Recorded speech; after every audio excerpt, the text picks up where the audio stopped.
Mga kapuso, good news naman po muna tayo ngayong huling linggo na ng Nobyembre. Wala pong namamataang bagyo o kahit anong low pressure area sa loob o labas ng Philippine Area of Responsibility. Ayon sa Pag-asa, hanging amihan pa rin ang nakakaapekto sa extreme northern Luzon, Intertropical Convergence Zone o ITZZ sa Mindanao, habang posible muli ang mga local thunderstorms sa nalalabing bahagi ng bansa.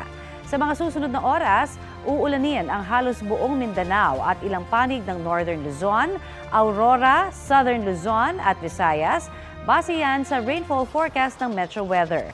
Ngayong Lunes, 16.4 degrees Celsius ang naitalang minimum temperature sa City of Pines, Baguio, habang 23.4 degrees Celsius dito sa Quezon City. Dahil sa amihan, maalon muli at delikado sa mga maliliit na sasakyang pandagat ang pumalaot sa hilagang baybayin ng Ilocos Norte at sa mga dagat sakop ng Batanes at Babuyan Islands.